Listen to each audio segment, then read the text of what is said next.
Welcome back to Profiteers vs. the People, where we dig in to find out what really is going on with all those fancy pants, self-made rich people.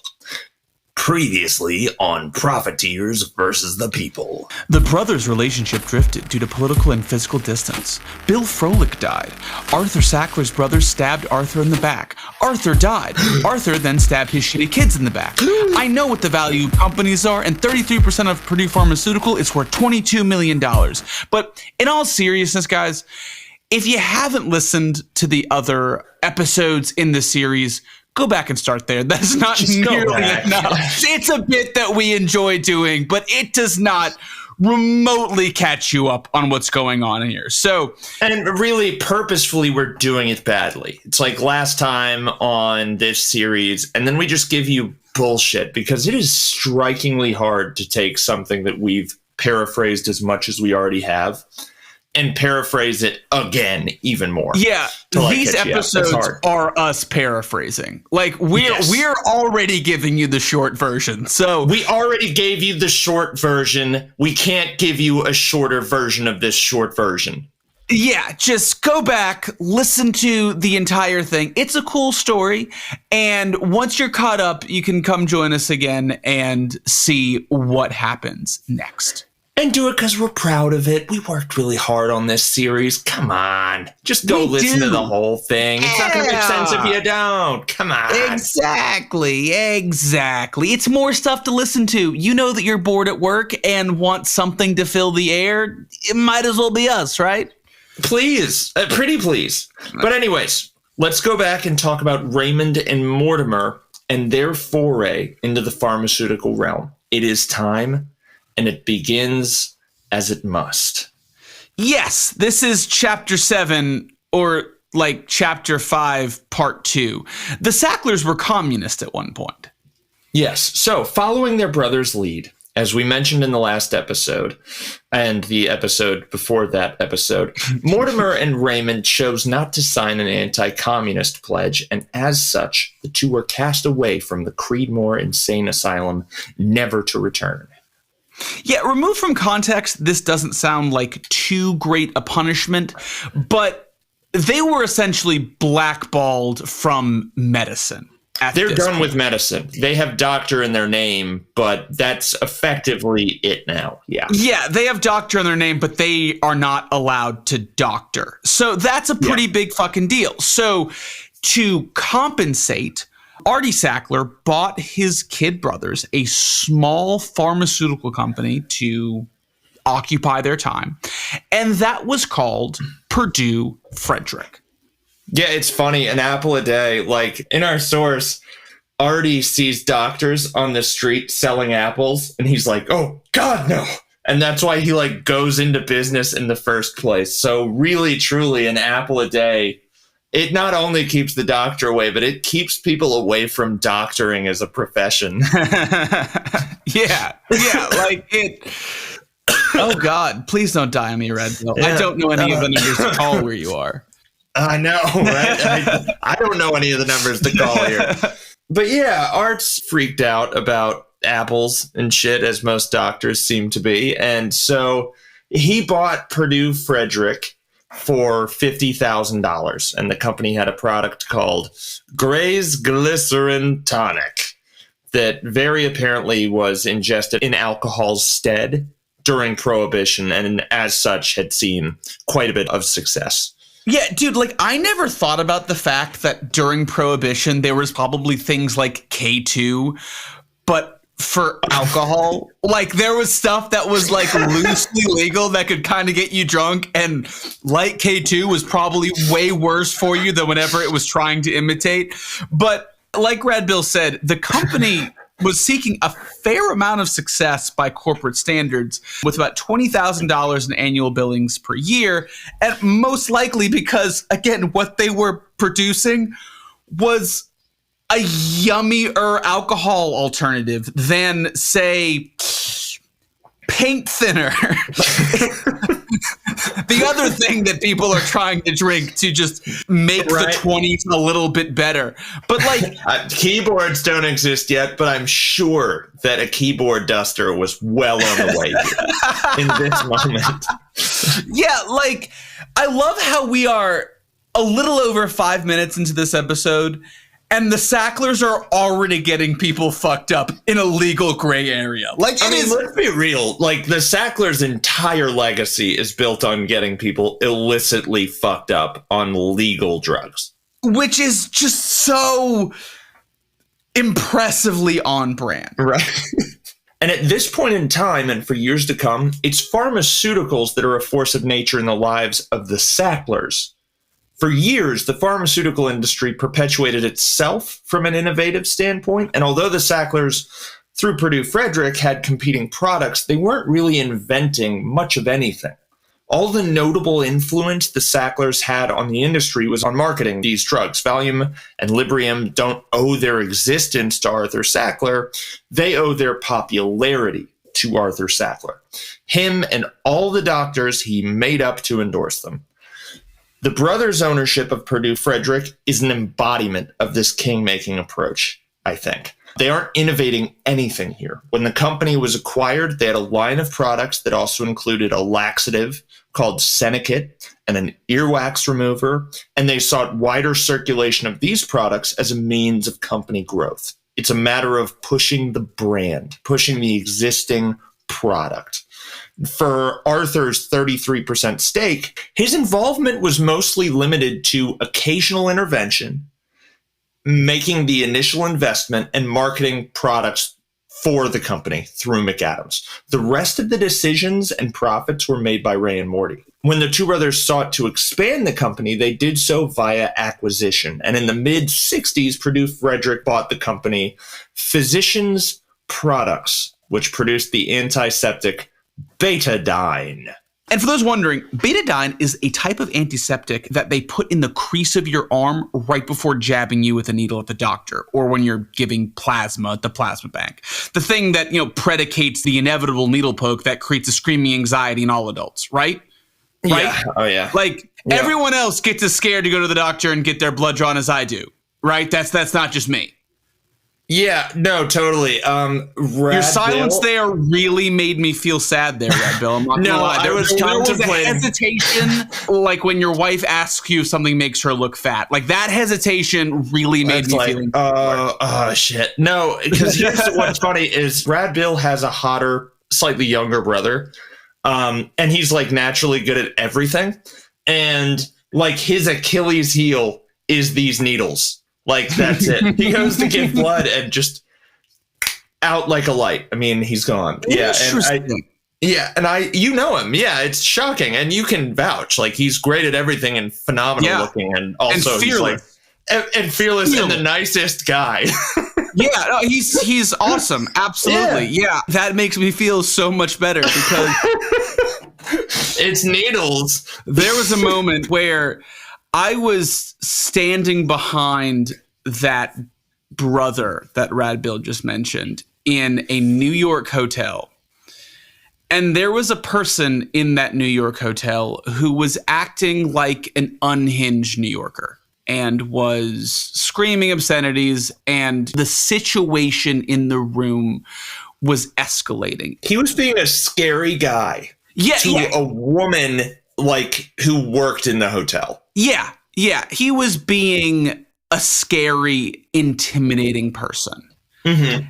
And when he did that, I feel like everyone else in the room, or at least Money Mike, kind of figured out who they were in the face of potential threat. And Money Mike took a big old step back and started thinking about, if I get out of this situation, how will I do that? Mm-hmm. And the brother that Rad Bill is mentioning took a big old step forward.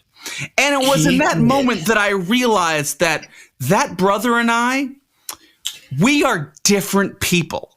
And when and when crisis strikes, he is the person that you want to be behind. and not me. See, like, all right, so being his older brother, where I fit into the entire role here is like, what if that guy, because we have to remember his weakness. You're in on the secret now. It's a good thing his identity isn't being revealed here. But what if the guy screaming at that lady who worked in that hotel was a doctor? He could have a needle in his like little coat thingy, and the only thing that's going to scare that doctor away is the apple I always keep in my pocket when I'm hanging out with my brother.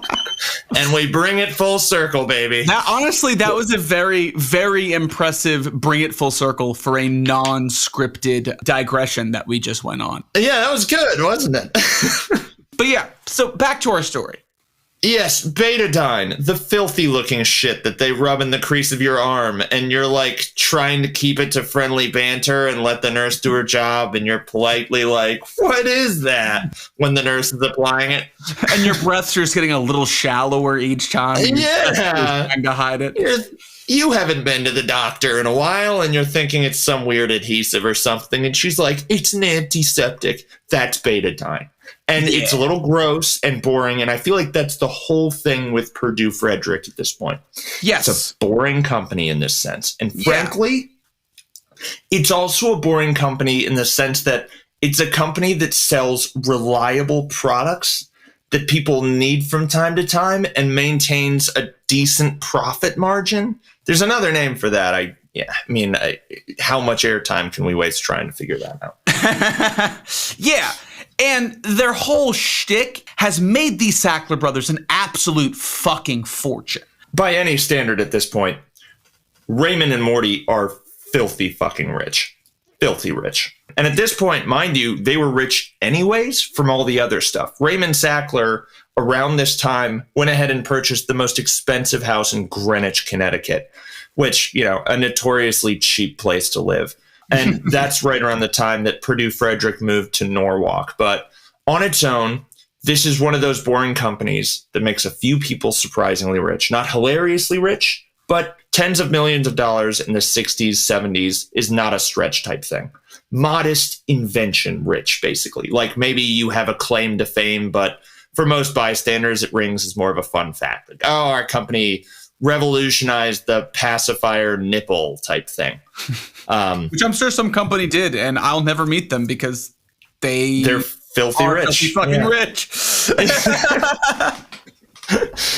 Betadine, the yucky stuff product, had a claim to fame like this because scientists doused Neil Armstrong and Buzz Aldrin in betadine following the pair's return from the moon with that other guy whose name we don't know. That poor guy.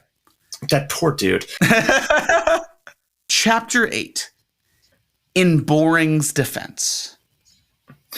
So Purdue Frederick had good reasons to be boring and seemingly risk-averse. And that reason is that in the world of pharmaceuticals, there isn't a lot of gray area between boring, where you have a few products that are staples of the American medicine cabinet and you persist and grow by advertising, and high octane, high risk, oh my God, we could lose everything at any moment, where you invent medicines.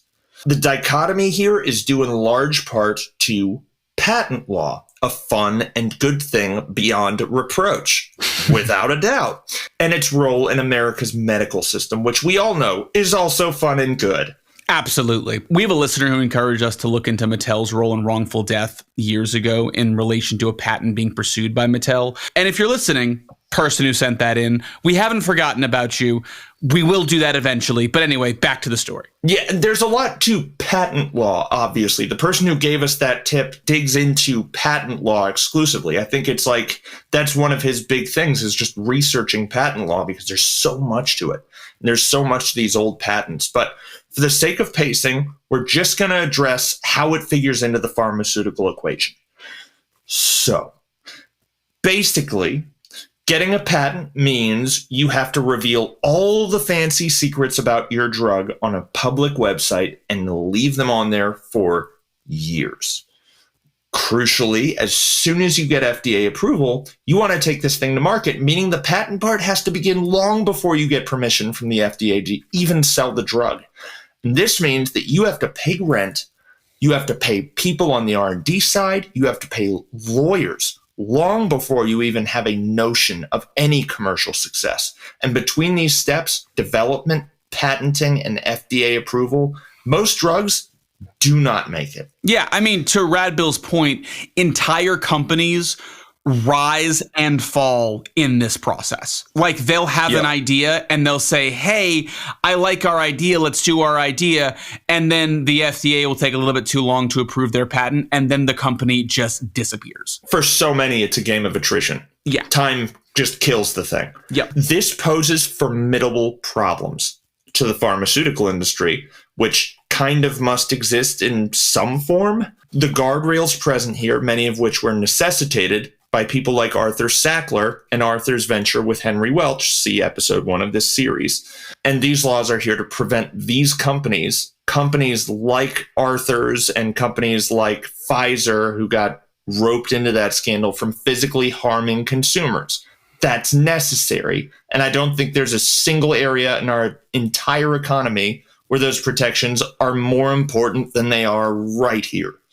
Empire of Pain really drives home the fact that releasing one drug for every 10 attempts for these companies would be an unbelievably strong ratio. And these are just the obstacles, by the way, on the front end. The next part, once you get this drug out the door, another clock starts ticking. When a drug receives FDA approval, the patent they're awarded, it's probably only going to last about 20 years. And then once that thing expires, every other company who chooses to begins distributing almost identical drugs, and price competition is introduced.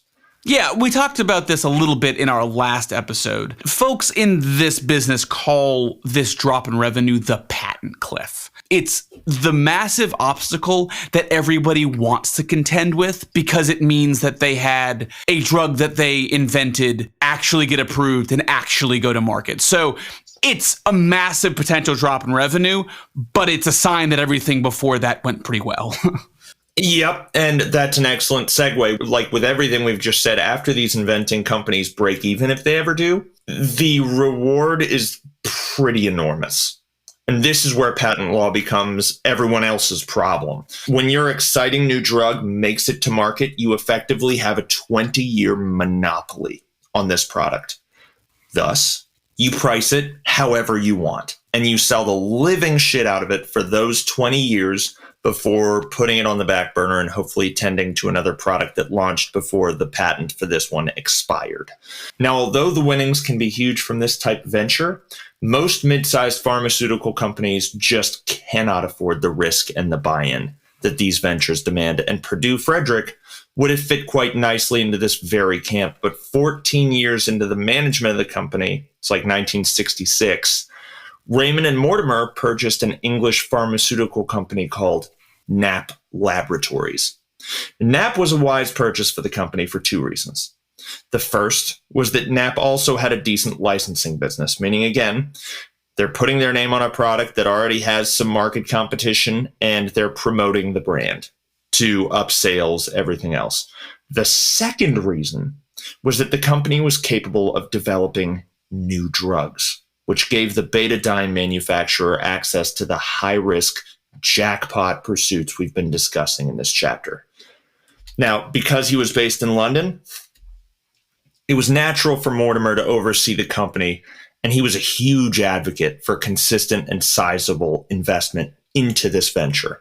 Although the business, from a financial standpoint anyway, appeared to lay mostly inert, Ray and Mortimer's winnings from IMS surely eased the pain of writing those checks, and then they struck gold.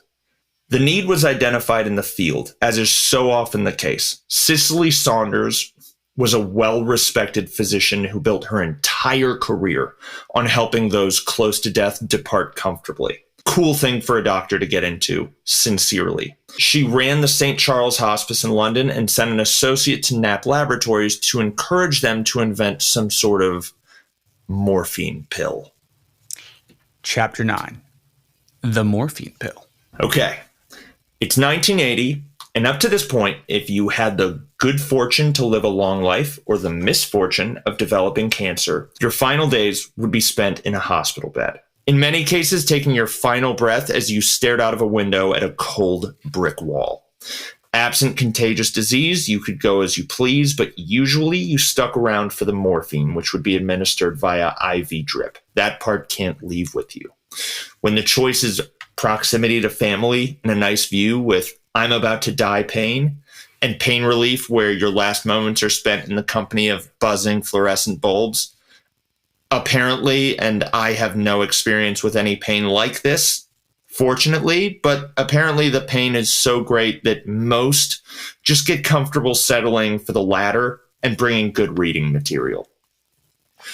Fortunately for the brothers, Knapp had already developed an extended release coating for an asthma pill that they called Continus, which would allow the drug to be released in the body over time in comparable doses to that of an IV drip.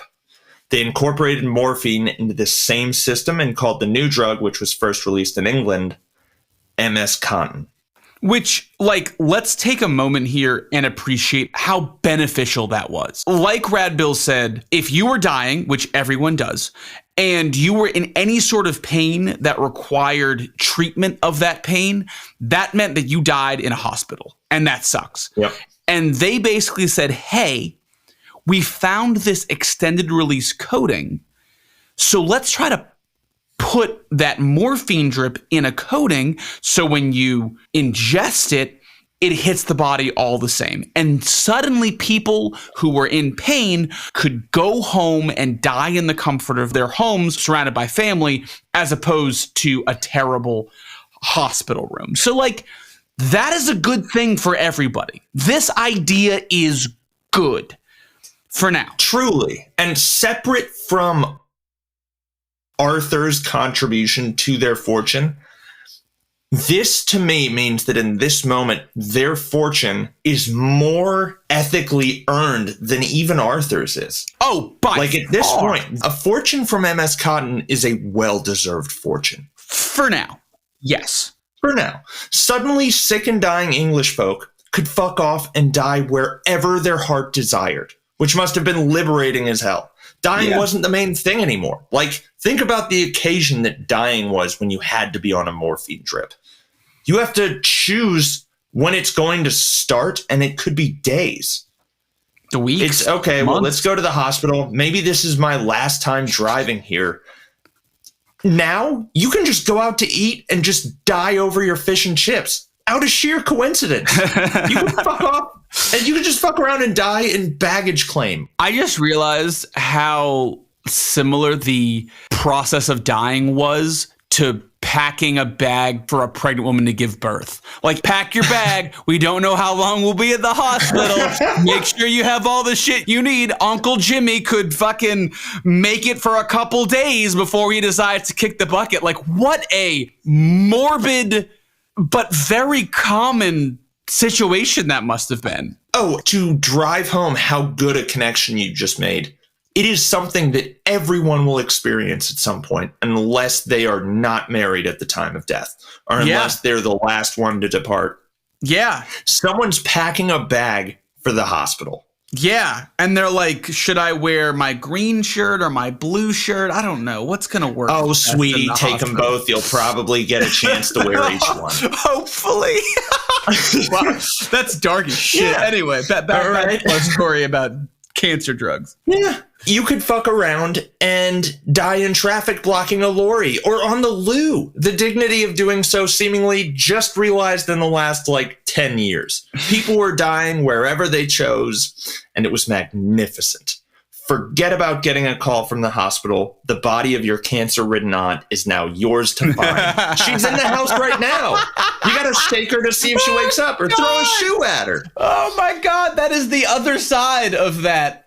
So many traumatized children. Oh, yeah. Yeah, now it's to kids instead of doctors to find them, which is not ideal. But thanks, still, kids. A marked improvement for the person leaving. Very It's here that the brothers faced a problem, though. These old folks and sick folks have the freedom to die wherever they want in Britain, and they are loving it. But how do we get this newfound liberty to the shores of America? What about the people who want to die while eating a hamburger or on the toilet surrounded by loved ones? Why, those people need MS-Contin too, but here's the thing. Bringing the drug to the States would require getting the blessing of the FDA. And for that, Purdue would have to embark on an extremely lengthy application process with the organization.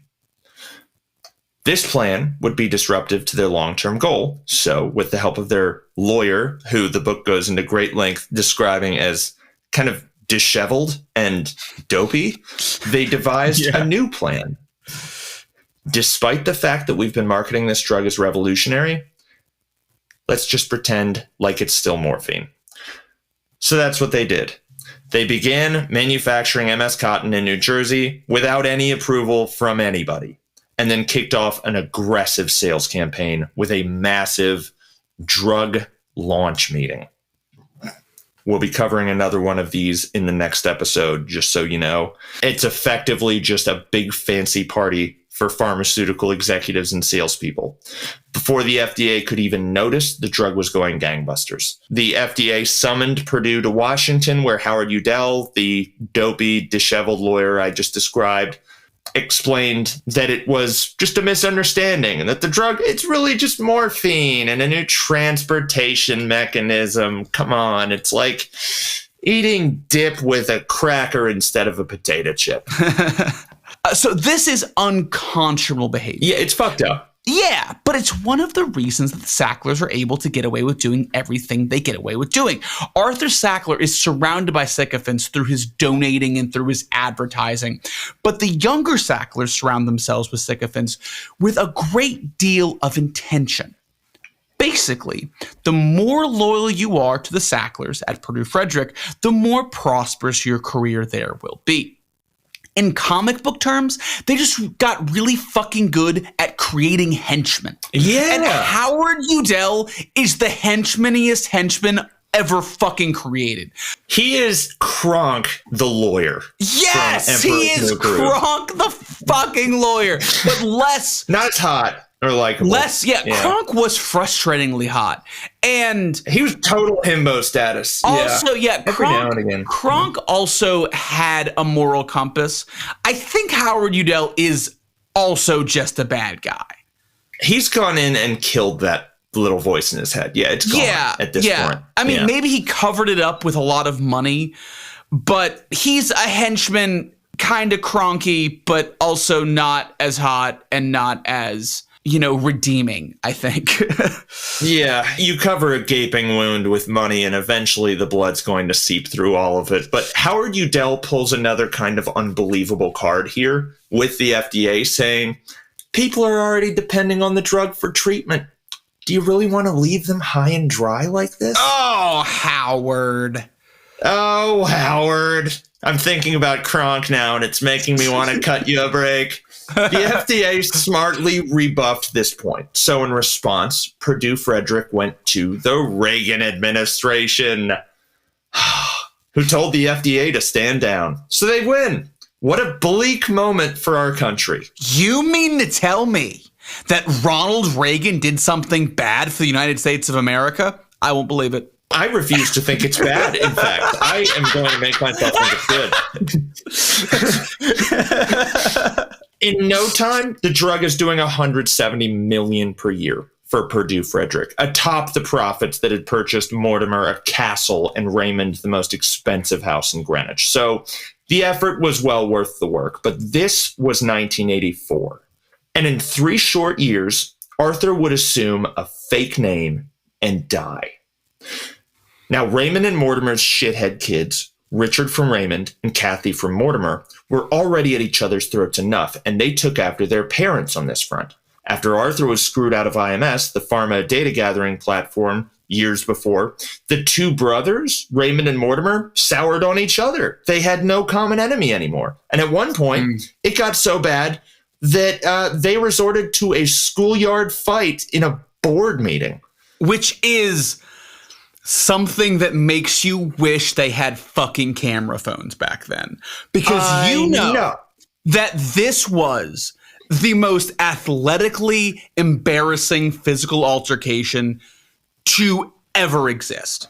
Imagine 2 stately old country club members just like neck meat jiggling as they punch each other in the face. It's fascinating. Imagine two thick cooked pasta noodles coming to life and flopping all over each other. One of them farted during the fight, without a doubt. Like, everyone just had to ignore that, and they had to like carry on with the board meeting after that. You think these companies, you imagine clockwork from the outside, but for a ton of them, it's just chaos.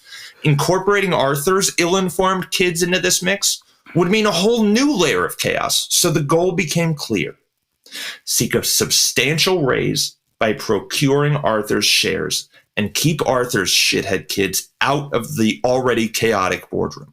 We can't have more voices in here. It's too many cooks as it is. As far as we can tell, they submitted a lowball offer just to test the waters, $22 million. An absurdly low amount compared to the $170 million the company is pulling in at this moment. We've pulled back the curtain on just how much Arthur's kids got ripped here. And Arthur's lawyer took a look at that $22 million offer and was like, sure. Now back to this antique fuck bed. Dude, and this makes me want to be a lawyer, because is this the bar? No pun intended, but like this, that was good. Yeah. These are, I would assume, good lawyers at good law firms. And like, that is a massive fuck up. Massive fuck up. Imagine, like, there's the bar for being a pretty good lawyer. I saved my client $100 million. It wouldn't be $100 million, but easily. I mean, another $22 million was very much on the table, and I think that would still be a loss. Oh, yeah. Even just running very basic numbers, a company is worth more than their annual revenue, usually multiplied by some sort of multiple. This is a fifth of their annual revenue. That's a value of a company with absolutely no going concern. This is highway fucking robbery. Yes, it is. Litigation for Arthur's estate dragged on for years, apparently. So I'm sure that amidst all of the fighting, Arthur's heirs began to understand the depth and severity of their mistake in selling 33% of Purdue Frederick. In the first 4 years of the 90s, morphine consumption climbed 74%. And by 1994, 750,000 prescriptions were getting written for MS Cotton each year just for cancer pain, which is an incredible number when you consider that a 30-day supply of this drug costs between $60 and $600. But alas, everyone at Purdue Frederick and the spin-off company founded in 1991, Purdue Pharmaceutical, were focused on the next big thing, the patent cliff. Yeah, so they were making money hand over fist. They had made money and would continue to make money, less so. But they were greedy-ass motherfuckers, which leads us to Chapter 11, replacing the morphine pill. Ah, yes. And so it was foretold. At the turn of the century, an agile pharmaceutical company would introduce a drug to finally supplant morphine's chokehold on all things pain. And here's a twist. The drug was synthesized by a team in Germany. As it happens, the company that broke these chains was Bayer. The year was 1898, and the drug was heroin. Heroin TM with a trademark on it. They had a little lion on the side of the box to be like, "Rawr, keeps you strong," or whatever, and sold it over the counter. And get this, although it was 6 times stronger than morphine, the marketing exclaimed that people can enjoy all the benefits of the opium poppy with none of the drawbacks. In fact, wouldn't you know it? Heroin's a cure for morphine addiction. Ha! That was relevant because morphine addiction following the Civil War was a massive problem. It was used to relieve pain from battle wounds, and a ton of people returned home extremely addicted to morphine. Imagine that. Imagine that. And this brings us like full circle to a pretty funny thing about heroin as a drug. Cocaine was marketed to the public in the early 20th century, and suddenly it was in seasickness drugs and being used by eye doctors and put in soda for some reason. And a lot of people got hooked, and the consensus became clear. Whoopsie, cocaine is bad. Got it. Every evolution of opium has been sold to the public over the last few centuries, with the public each time saying, no, this time we think it's different. Yeah, next time I think that we can, I think we've really done it this time. Just do it. Just do it all the time. This is great. We changed the game with this one. And then later admitting, okay, no, this is bad. We actually somehow made it worse. It was way better before. We sold everyone heroin again. Oopsie poopsie. In the 19th century, opium made Great Britain rich as hell when they sold it to China. China tolerated this at first, but after a bloody war, agreed to give Britain Hong Kong in exchange for them not importing opium to China anymore because it had become such a huge problem. Please stop giving us heroin. We will literally give you a city. Stop. So you will this is heroin. We didn't know that. You're ruining everything. Yeah. Morphine was synthesized from opium and used in the Civil War, as just mentioned. And then heroin came around, which is convenient. And then in 1917, another team of scientists in Germany created the drug oxycodone. Yeah, dude, German scientists really need to take a lap on pharmaceutical inventions at this time. Were they all just fucked up all the time? You keep inventing heroin. I'm begging you to stop doing that. They were like, heroin's great, but what if it was more heroin-y? Yeah, that was good. But what if we made it even stronger? When combined with another drug the heroin team created, aspirin, oxycodone would be sold as Percocet in 1976. And this was 8 years before MS Cotton was released in the United States. And Percocet, as it happens, was incredibly easy to abuse. Very, very, very easy to abuse. They have songs about it. Yeah. People got addicted to Percocet all the time. They're still writing songs about it. People are still talking about this shit. Yeah, as a unit, we cannot get enough Percocet as a country. Period. Apparently it goes well with Molly. That's what Future told me. I don't know. But right. If the rumors are true, they really fucking hit gold on creating a recreational drug. Yeah, the main reason we don't talk about Percocet the way that we should is because of the thing that followed it. This thing. Oxycodone was the drug that the folks at Purdue zeroed in on here. And bafflingly, during a deposition, decades after everything went to shit, Kathy Sackler would still claim that putting oxycodone into Purdue's continual release Contin system was her idea. Which is insane. What kind of principled infighting bullshit is this where you're still holding on to this? Yeah, you're like, no, the thing that ruined a whole country and entire cities for a while. No, that was my idea. Stop claiming that was your idea, Richard, you piece of shit. No, that was my thing. Because I'm such a genius. And Richard's trying to offload it to people not in the family. And Kathy's just clawing it back. It's mine. I'm a genius. I need validation. The paper trail in actuality, though, shows a memo in 1990 by Robert Keiko, who's a member of Richard Sackler's immediate team, suggesting oxycodone as the active ingredient in Purdue's MS Cotton replacement. Richard undoubtedly has considered the strategy of unloading this responsibility on to Robert, but it really does point to his team regardless of what Kathy said. And let's be real here for a second. The main reason, and it isn't even close, really, for releasing Oxycontin is the patent cliff. Yeah. MS Cotton made the Sacklers a fortune, and although the bathtub is full, they still badly want to keep the spigot on. The plan for Oxycontin was for it to cannibalize MS Cotton. The patent was expiring, and we have to introduce something. This leads me to a hot take, and bear with me here, because it needs to be addressed now partially, but will be talked about in great detail in our next episode. Oxycontin is not only a needless innovation.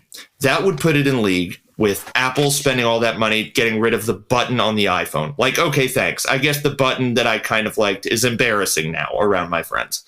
No, Oxycontin is a stupid and reckless invention. And Purdue created it for the sole purpose of holding on to a monopoly. Full stop. That's it. There is no other reason for Oxycontin to exist other than the patent cliff. MS Cotton was doing a fine job sending Gam Gam into the great beyond. Doctors asked for it. Doctors were like, we need some shit like this. We have to have something that does something like this. It's going to transform everything. No one was asking for this one.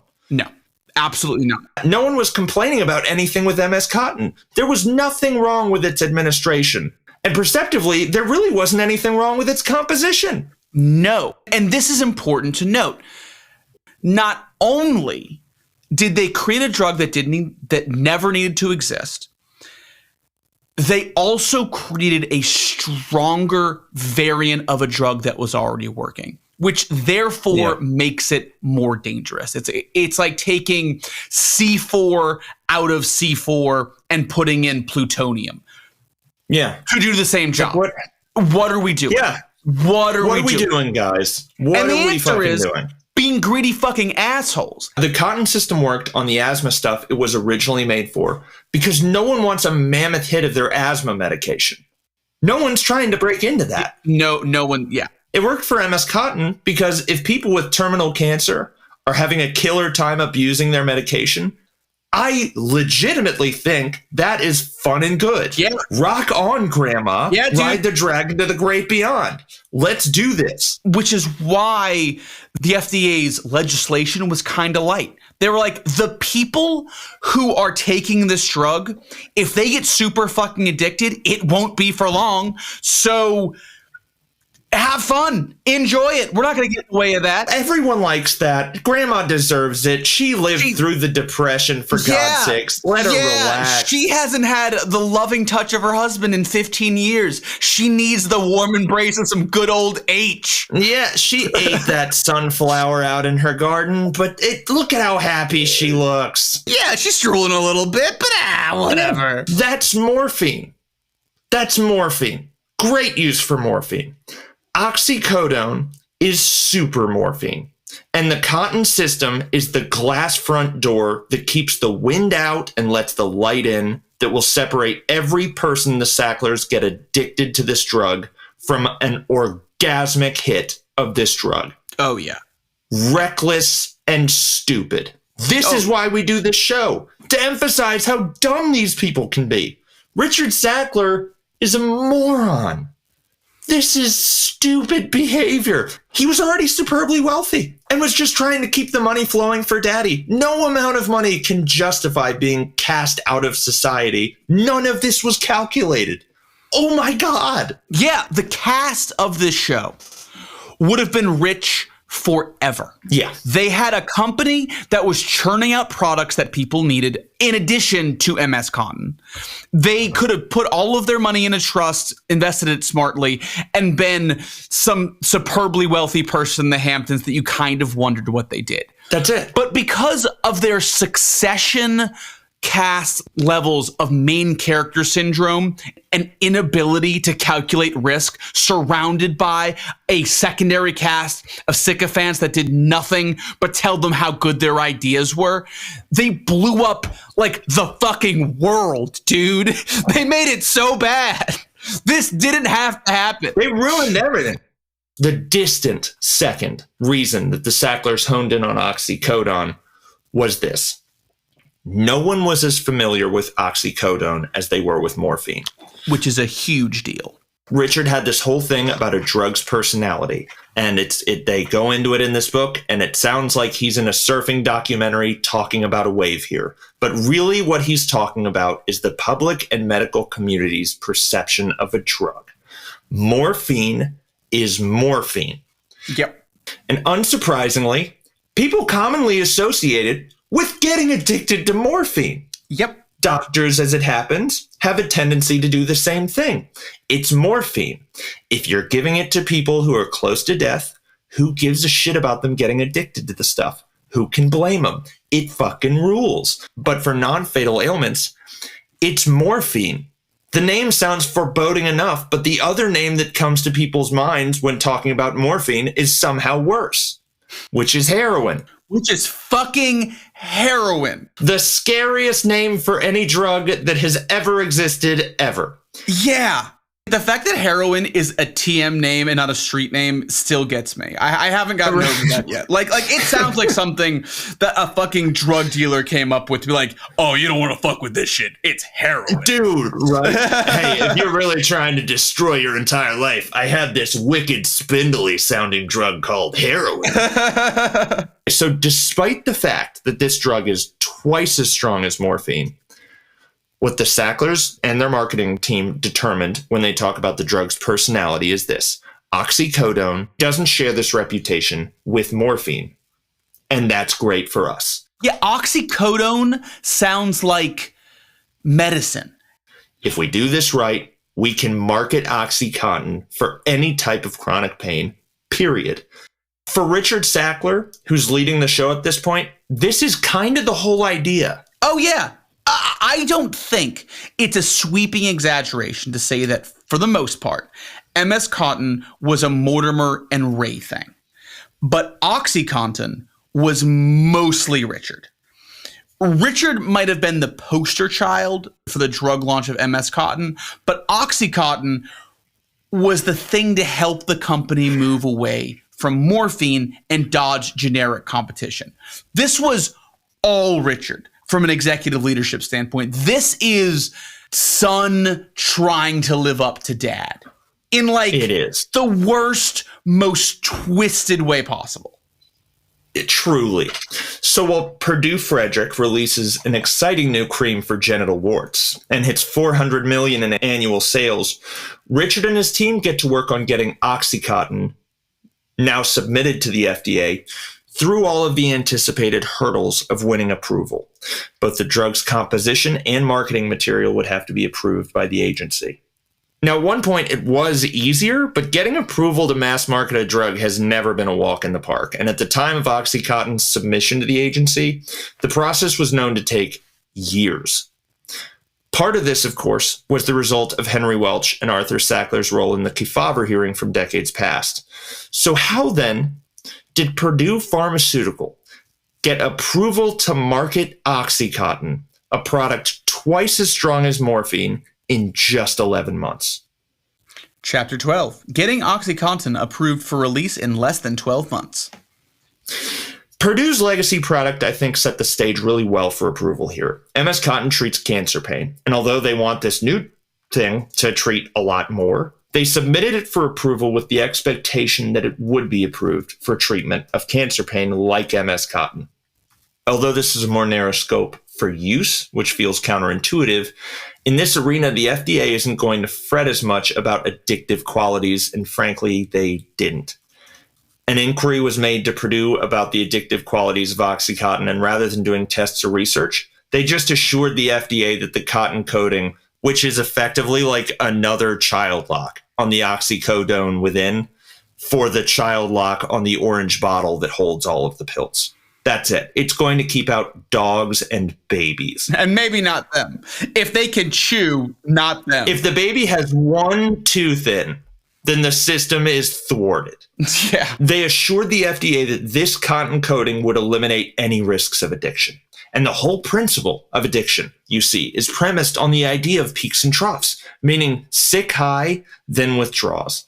And our continual release system is just going to prevent all of that with like a gentle trickle of oxycodone.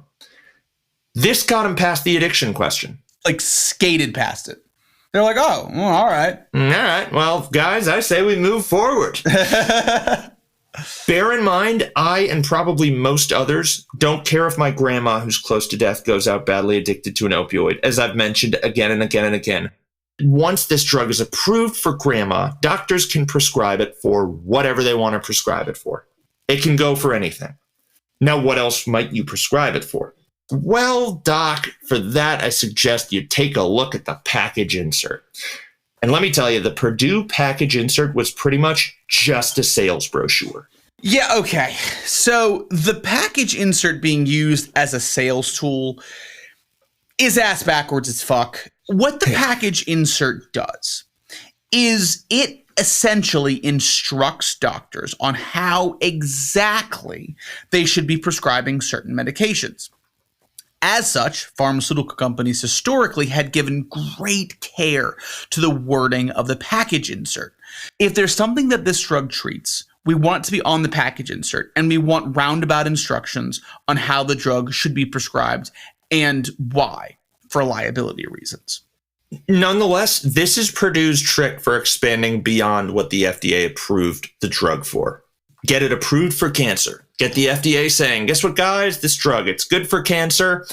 And then you just put everything else you want doctors to prescribe it for in the package insert. Doctors will assume it's something more than sales material and just prescribe away.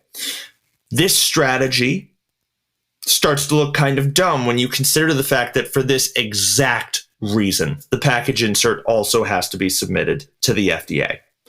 And when they submitted the package insert, Mr. Curtis Wright, who headed the pain medication department of the FDA, unsurprisingly had some thoughts. He did. Right out of the gate, the sales shit had to go. Also, Curtis didn't buy into the unsubstantiated claim that OxyContin was in fact safer than the other opioids. Like heroin, it was also safer. You could use it to wane yourself from all of those other inferior products. So he sends it back to Purdue for revision. Now, the team pores over the package insert here, but if you think the stakes are high, I'm going to warn you that they are unfortunately not. Robert Reeder, one of the members of Richard's team, had an ace up his sleeve, you see. Although discourse between the drug companies and the agencies moderating them is carefully monitored, Robert had actually met Curtis 2 years earlier at a medical conference, and the two had become friends. Whether this is coincidence or not, I'll leave up to you to decide, but I will say this. Curtis Wright was smart and came from little before climbing to a pretty prestigious position at a federal agency. I was a huge fan of underdogs in any scenario. I hate saying this part, but here's a good rule of thumb stolen from Kurt Vonnegut's book, Bluebeard. Before trusting a survivor, figure out what it is exactly that they did to survive. An internal memo from Robert to the rest of the team from around this time is a pretty great indicator of the nature of Colin's relationship with Purdue. It explains that Wright was open to more informal contact in the near future. We call this an uh-oh. For an ambitious person who came from little, this is an uh-oh. As the relationship blossomed, contact grew more and more cozy. It got to the point where Wright was taking mail from Purdue at his home office rather than the office he had at the FDA. And a Purdue ensemble flew into Washington and rented a room across the street from the agency so they could give Wright a hand with analyzing all the reports and summaries and analysis included in their application for the drug. Do you need some help analyzing our report? We should add some context to that one. It's not as dumb as it looks. Obviously, this is not typical. Yeah. But anyway, before Wright departed from his position at the FDA to transition into the private sector, the drug was approved, and not only was all of the sales language in the package insert approved, but our source makes special mention of the added line, delayed absorption as provided by OxyContin tablets is believed to reduce the abuse liability of the drug, which is health supplement territory. Yeah, that is as aspirational gets. We think it might do something. I hope. We put this dangerous shit in this little envelope, and we're hoping that does the trick on the addiction front. So. Yeah, no one's going to open the envelope. That would be... No one who would do that? Who would do that? And for a timestamp, this was on December 28th, 1995. After 1 year at a small pharmaceutical company, Colin Wright took a job at Purdue Pharmaceutical with a starting salary of $400,000 per year. Fuck, Colin. God damn it. God damn it, Colin. You're really foiling this underdog thing for all the actual underdogs. What are you doing? You're not supposed to sell out like this. Yeah, come on, man. I don't know. Richard Sackler, in a moment of surprising candor, explained in his deposition that Wright had brought up the idea of taking a job at Purdue while he was still working with the FDA. And Richard asked that, as a consolation, he get a job elsewhere for a little while to eschew any notion of impropriety. So there it is. And I'm pretty sure he was at that smaller pharmaceutical company for a year to the day. Like, yeah. He was at that company for as little time as he felt like he needed to be there before he could go take his nice cushy position at Purdue Frederick. Right. As I recall, like some document was reviewed while this was running through the courts and found that his first call was to Purdue to be like, "Hey guys, I got that job you told me to get, so I'll run the desk here for a year, and then you guys will take me, right? Like I can just go over there, right? You can make good on your side of this bribe, right? I mean, that is what that is." Straight up, there's no clean way to take it. So there it is. I mean, the great concrete wall of federal bureaucracy sprung a leak, and OxyContin made it through. Thankfully, there are still hurdles with which the Purdue team will have to contend. Societies are historically quite adept at recognizing a threat like this when they see it, and doctors aren't just going to prescribe any old thing for any old ailment. And even when they do, they'll surely have the bandwidth to correctly interpret signs of abuse when they see them. Anyways, join us for the next one, and let's see what happens when a regulatory dam springs a leak. We'll dig into the features of OxyContin and how they contribute to its potential for abuse, which will be interesting. I promise it'll be interesting. This next one's going to be a good one. Definitely check it out. We'll dig into the role doctors and pharmacies play as well in preventing the proliferation of the drug, and we'll, of course, dig into the extremely involved roles played by the Sacklers personally. Thank you so much for listening. Don't forget to like and comment and subscribe. Anyway, our contact shit is in the down there thingy. We love you, and goodbye.